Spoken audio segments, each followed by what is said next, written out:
Dulu itu tahun 2010 2012. emak pernah syuting Superhero Kocak. Ya, betul. Di situ kan saya masih masih ekstras gitu. Titik saya yang terendah, mulai dari kerjaan nggak punya, uang nggak punya, kondisi perut yang lapar, terus kehidupan keluarga saya pribadi ini nggak jelas gitu.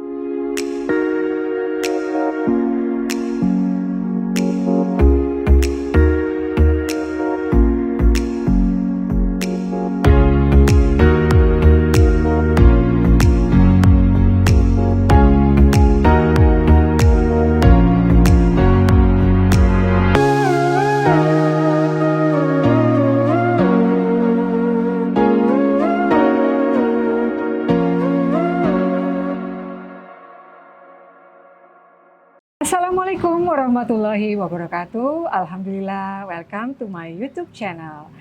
Jangan lupa tolong di subscribe YouTube channel dari Ranti Purnamasari dan nyalakan loncengnya dan juga komen di bawahnya ya. Dan di episode Relung Hati kali ini saya akan didampingi oleh salah satu tokoh yang luar biasa. Ini salah satu karakter favorit saya, bukan cuma karakternya di sinetron Tukang Ojek Pengkolan, tapi sebagai pribadi yang luar biasa, keren dan Masya Allah. Siapa dia? Mas Puri Setia. Mau bilang tokoh. Lambaikan tangan. Tokoh publik. Tokoh.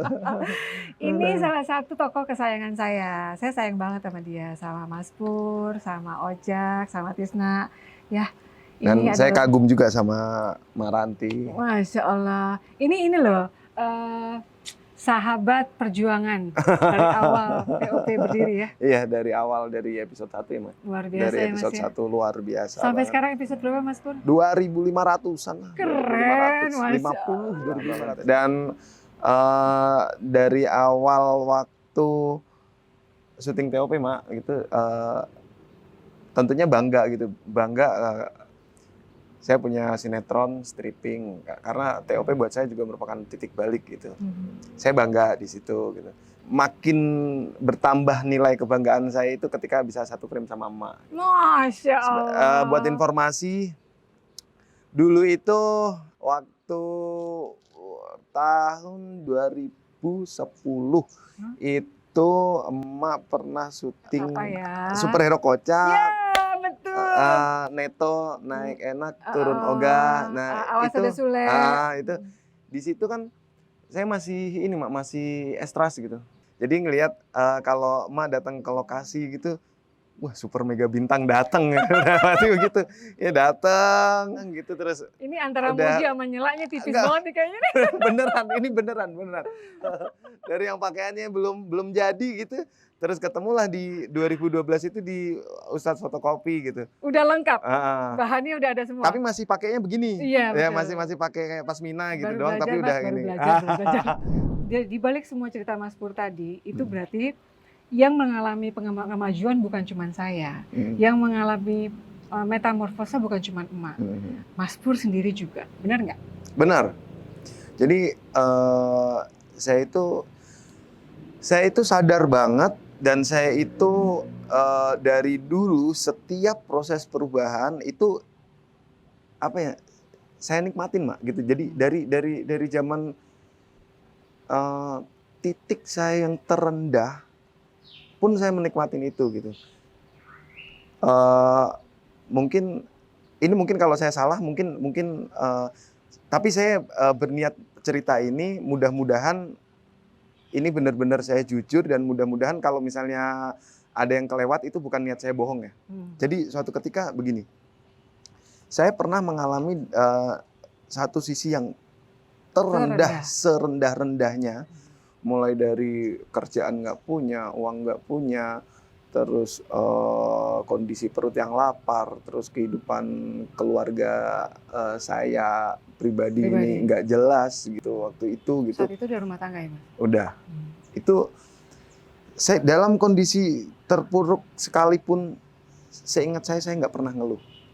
Malah saya bilang begini, ya Allah, apabila kondisi saya yang sedang terpuruk ini, kondisi saya yang sesakit ini merupakan jalan saya untuk sukses. Tambahkanlah ya Allah rasa sakit ini. Beneran saya berdoa begitu. Tambahkanlah rasa sakit ini berlipat-lipat agar saya nanti ketika saya sukses itu bisa bersyukur sebersyukur-bersyukurnya. Amin, Masya Allah. Itu begitu. Jadi ini enggak saya tambah-tambahin, doa saya waktu itu begitu. Jadi di sini jelas sekali ada rasa atau unsur ikhlas dan begitu dalam ya Mas ya. Insya Allah. Jadi betul-betul ikhlas dengan apa yang Allah berikan sekarang dan betul-betul percaya kalau Allah akan memberikan yang terbaik nantinya, gitu ya Mas ya. Percaya banget. Dan itu terbukti Mas. Terbukti, alhamdulillah terbukti. Jadi begini, dari kondisi itu, dari kondisi terpuruk itu dan seingat saya selama saya berjuang itu saya sama sekali nggak pernah ngeluh. Aduh panas nih, aduh lapar nih, aduh capek nih. Saya nggak pernah ngeluh itu. Yang selalu saya keluhkan waktu itu, ini udah deket-deket saya mau masuk TOP, saya itu udah ada setanggungan 1 mobil. Yang saya keluhkan cuman gimana cara bayar gitu. mobil gitu. Jadi bukan saya ngeluh, saya capek, saya ini, saya itu, enggak. Tapi gimana cara saya bayar mobil. Karena buat saya itu utang adalah tanggung jawab saya kan. Ya akhirnya alhamdulillah sekarang ketika saya udah di posisi ini, saya nggak tahu itu bisa kelar aja, bisa lunas aja gitu dan itu bisa terbayar gitu. Ya bersyukur banget gitu. Itu udah pasti campur tangan Allah gitu. Nggak mungkin itu kekuatan saya secara pribadi, akal pinter saya secara pribadi atau apapun, nggak mungkin gitu. Karena benar-benar yang saya alami waktu itu susah. Dan dalam kondisi terpuruk waktu itu, jadi saya mau cerita, saya bikin channel YouTube itu dari tahun 2013, Mbak. Oh, udah tahun 2013 sudah mulai ya? 2013 udah mencoba untuk bikin? Saya bikin channel YouTube. Dan waktu itu YouTube belum terlalu rame dong kayak sekarang ya? Belum, sangat belum sekali. Tapi udah ada channel, ada berapa, tapi belum semarak sekarang ini gitu. Waktu itu saya bikin itu dalam kondisi keadaan yang lapar. Terus siang-siang saya nggak kerja. Saya bingung. Saya mau makan gimana ini. Sementara saya nggak mau, saya minta ke orang tua saya nggak mau. Akhirnya saya ngambil handphone, saya bikin channel YouTube itu, saya dalam hati bilang, dan itu doa saya, harapan saya. Ya Allah, saya tahu saya bikin channel YouTube ini itu enggak akan membuat saya kenyang hari ini. Tapi saya enggak mau 5 tahun ke depan saya mengalami kelaparan kayak sekarang ini. Masya Allah. Saya bikinlah channel YouTube itu gitu. Dan waktu itu sadar banget kalau saya bikin channel YouTube ini enggak serta-merta banyak penonton, banyak viewer, kemudian dapat duit gitu. Enggak begitu gitu. Tapi ya doa saya cuma begitu. Saya nggak mau 5 tahun ke depan saya kelaparan seperti yang saya alami hari ini. Saya bikin lah. Setelah 5 tahun saya bikin itu, saya terima AdSense. AdSense dari YouTube saya. 5 tahun setelah itu. Itu diurusin oleh ada selebgram itu, YouTuber juga, Marco. Itu saya terima AdSense itu waktu itu 2.200.000. Di tahun 2017? 50.000. Iya, 2018. Saya terima 2.250.000 gitu. Dan itu saya memanage YouTube waktu itu enggak asal-asalan gitu. Ada video apa, upload gitu. 5 tahun saya dapat uang segitu. Udah banyak waktu itu Mas episode-nya? Oh, enggak, orang ngasal-ngasalan, video apa aja enggak terkonsep. Waktu itu cuman apa ya yang saya isi, saya nyupir bis atau apa. Berapa episode kira-kira waktu itu? Aduh, cuman berapa, Mak? Saya lupa gitu. Tapi yang jelas cuman kayak misalnya video apa nih. Kayak pohon ini saya videoin, gini doang. Akhirnya begitu saya terima AdSense itu saya ingat ini kayak satu keajaiban doa gitu. Jawaban dari Allah 5 tahun yang lalu saya bikin channel ini begini gitu.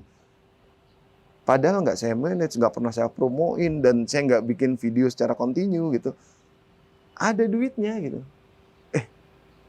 Oh iya, saya 5 tahun yang lalu saya berdoa, saya nggak mau kelaparan, ada duit begini. Terus ya saya nggak tahu bahasa Inggris kan, ngurusin AdSense gitu.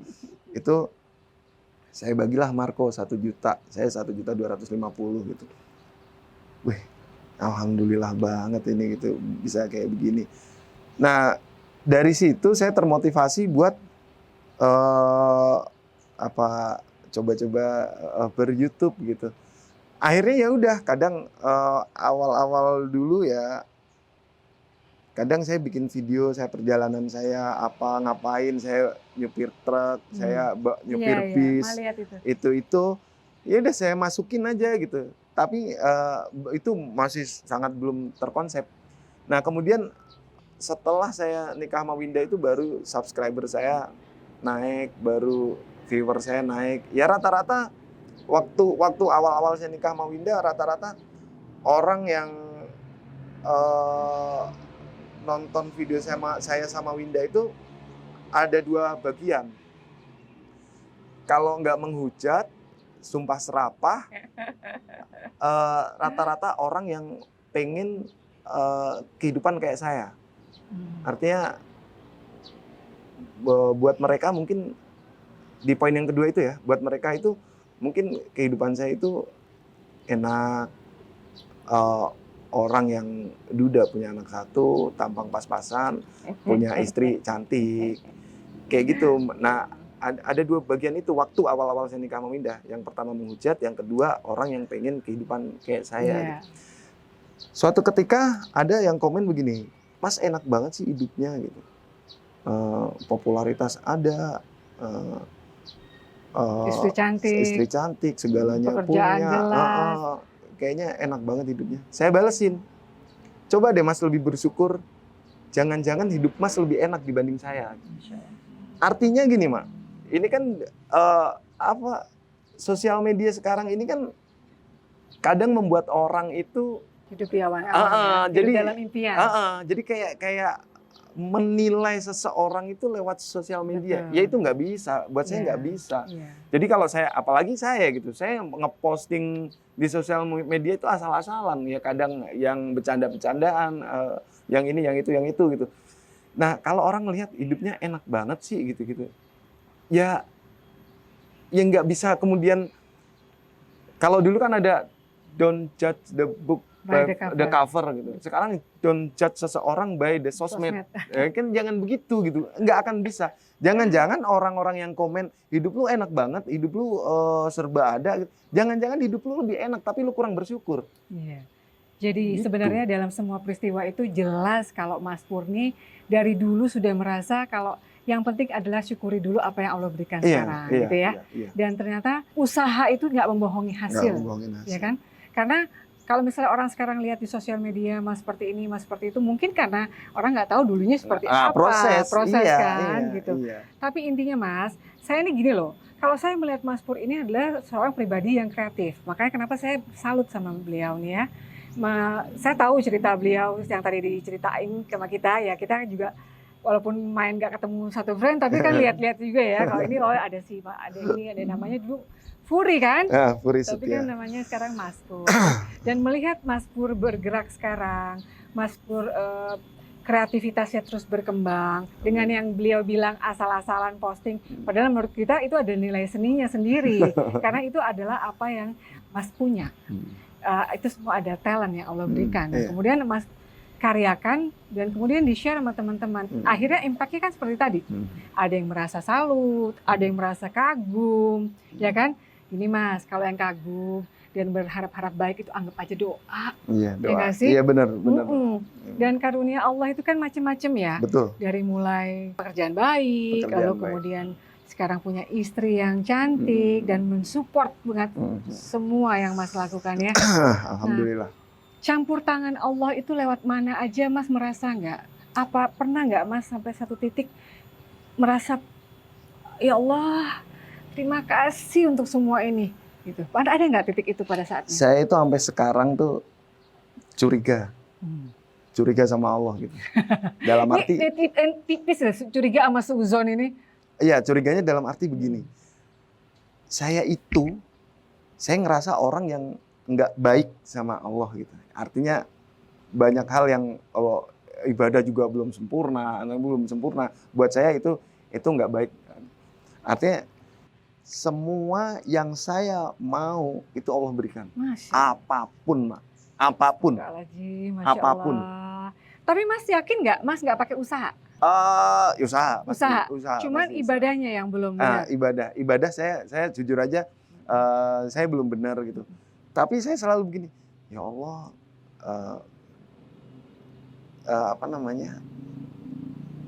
semua doa itu dikabulkan sama saya, apapun, Mak. Mau saya pengen mobil yang spesifik yang sekarang saya punya, itu saya pengen. Saya pengen mobil ini gitu. Ada loh. Padahal saya ngerasa, wah banyak kekurangan. Ibadah juga bolong-bolong. Terus ya saya sering suudzon sama Allah gitu. Saya sering dalam hati itu kadang sering, ya Allah kenapa engkau beginiin saya ya Allah gitu. Wah sering, Mas. Kenapa? Pada saat itu apa sih Mas rasain pada saat itu datang? Mas merasa, kan tadi Mas bilang Mas dapat semuanya dikasih, tapi kok ada titik Mas merasa kok begini sih Allah gitu. Aku kok diginiin, itu apa maksudnya? Gimana? Kalau saya membahasakan tuh begini kan, lu udah gue kasih semuanya, ya lu sholat lah gitu. Lu sholat gitu. Semuanya udah gue kasih, masa lu nggak mau sholat? Ibaratnya kayak begitu. Saya cuman kayak semacam kayak mau disuruh sholat atau apa gitu. Kayak begitu. Saya sadar gitu banyak belang bentongnya, sholat masih banyak. Padahal ya sholat itu kan emang udah kewajiban seorang muslim gitu. Tapi kadang saya masih lupa. Dan ibaratnya taruh kata mainan handphone lah. Ajan, saya berhenti mainan handphone. Selesai ajan saya mainan handphone lagi. Kayak gitu. Itu apa ya? Saya berdoa itu, keinginan saya itu sekarang begini. Ya Allah, saya ingin diringankan hati saya untuk beribadah gitu. Masya Allah. Udah itu aja. Buat saya sekarang itu cukup dari segalanya. Diringankan duniawi saya. Duniawinya cukup.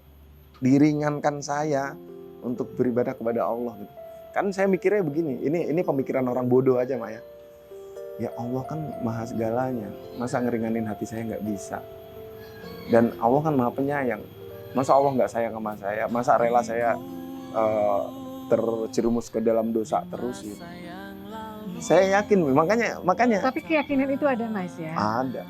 Terus Mas, bagaimana upaya Mas untuk menguatkan keyakinan itu? Ya saya yakinin aja terus, Mak.